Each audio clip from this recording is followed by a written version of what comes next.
ഹജ്ജ് ഉംറ തീർത്ഥാടകർക്കായി സംഘടിപ്പിക്കുന്ന 27ാമത് സംസ്ഥാനതല ഹജ്ജ് ക്യാമ്പ് സൊലാത്ത് നഗർ മഅ്ദിൻ അക്കാദമിയിൽ നടന്നു. കഴിഞ്ഞ ദിവസം രാവിലെ 8 മുതൽ വൈകുന്നേരം 5 വരെയായിരുന്നു ക്യാമ്പ്. ഹജ്ജ് ക്യാമ്പിൽ സംബന്ധിക്കുന്നതിന് വിദൂര ദിക്കുകളിൽ നിന്നുള്ള ഹാജിമാർ എത്തിയിരുന്നു. പ്രധാന പന്തലിനു പുറമെ ഓഡിറ്റോറിയത്തിലും സൗകര്യമൊരുക്കിയിരുന്നു. വിപുലമായ സംവിധാനങ്ങളായിരുന്നു സജ്ജീകരിച്ചിരുന്നത്.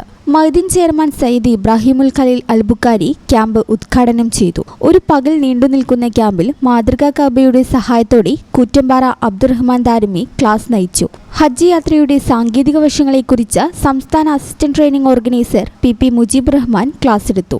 ഇബ്രാഹിം ബാക്കവി മേൽമുറി, സുലൈമാൻ ഫൈസി കേശ്ശേരി എന്നിവർ സംശയ നിവാരണത്തിന് നേതൃത്വം നൽകി. സംസ്ഥാന ഹജ്ജ് കമ്മിറ്റി മെമ്പർ പി അബ്ദുറഹ്മാനിന്നി, സയ്യിദ് മുഹമ്മദ് ഫാറൂഖ് ജമലുല്ലൈലി, അബൂബക്കർ സക്കാഫി കുട്ടശ്ശേരി, അബ്ദുൽ ജലീൽ സക്കാഫി കടലുണ്ടി, അബൂബക്കർ സക്കാഫി അരീക്കോട്, അബൂബക്കർ ഹസനി പറപ്പൂർ, പരീം ആനുപ്പ ഹാജി, വിമ്പൂർ മൊയ്തീൻകുട്ടി ഹാജി എന്നിവർ സംബന്ധിച്ചു. ഹജ്ജ് ഉംറ എന്നിവ സംബന്ധിച്ചുള്ള പ്രായോഗിക പരിശീലനമാണ് ക്യാമ്പിന്റെ പ്രത്യേകത. കൂടാതെ ലഗേജ്, കുത്തിവയ്പ്, യാത്രാ സംബന്ധമായ വിവരങ്ങൾ, മക്കയിലെയും മദീനയിലെയും ചരിത്ര പ്രാധാന്യമുള്ള സ്ഥലങ്ങളുടെ വിവരണം എന്നിവയും ഹജ്ജ് ഗൈഡ്, തവാഫ്, തസ്ബീഹ് മാല എന്നിവ ഉൾക്കൊള്ളുന്ന സൗജന്യ ഹജ്ജ് കിറ്റും ക്യാമ്പിൽ വിതരണം ചെയ്തു. QR കോഡ് സംവിധാനത്തോടെ തയ്യാറാക്കിയ ഖാലിദ് സക്കാഫി സൊലാത്ത് നഗർ രചിച്ച ഹജ്ജ് ഉംറ ചരിത്രം പഠനം അനുഭവം പുസ്തകം പുതിയ എഡിഷൻ പ്രകാശനം നടന്നു.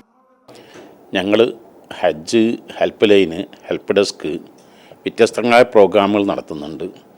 അത് മാസങ്ങളോളം തുടർന്ന വ്യത്യസ്തങ്ങളായ സംശയ ദൂരീകരണ പദ്ധതികൾ ഓൺലൈനിലും മറ്റൊക്കെ നടക്കുന്നുണ്ട്.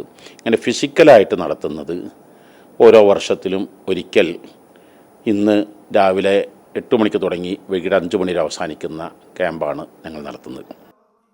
ഈ ചാനൽ ന്യൂസ് മലപ്പുറം. വേഴ്സറ്റൈൽ എന്ത് രസമുള്ള വാക്കാണല്ലേ. ഒരുപക്ഷെ ഓരോ ആക്ടറും കേൾക്കാൻ കൊതിക്കുന്ന വിശേഷം.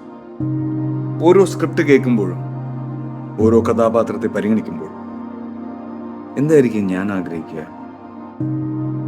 ഇത് ഡിഫറെൻ്റ് ആയിരിക്കണം, എനിക്ക് മാത്രം ചേരുന്ന ഒന്നാവണം, എന്തെങ്കിലുമൊക്കെ പുതുമ വേണം, ആളുകൾക്ക് ഇഷ്ടമാവണം, ലോകം പറയണം വാവ്, versatile, something never seen before. നിങ്ങളും അത് തന്നെയല്ലേ ആഗ്രഹിക്കുക? സ്പെഷ്യൽ മൊമെന്റ്സിന് വേണ്ടി ജ്വല്ലറി തിരഞ്ഞെടുക്കുമ്പോൾ നെവർ സീൻ ബിഫോർ ഡിസൈൻസ്, നിങ്ങളുടെ സ്നേഹത്തോളം പ്യൂർ ആൻഡ് പ്രഷ്യസ്, ഹൃദയം തൊട്ടറിഞ്ഞുള്ള സർവീസ്. കവിത ഗോൾഡൻ ഡയമണ്ട്സ് പോലെ തീർത്തും versatile. Kavitha golden diamonds, the versatile jewelry.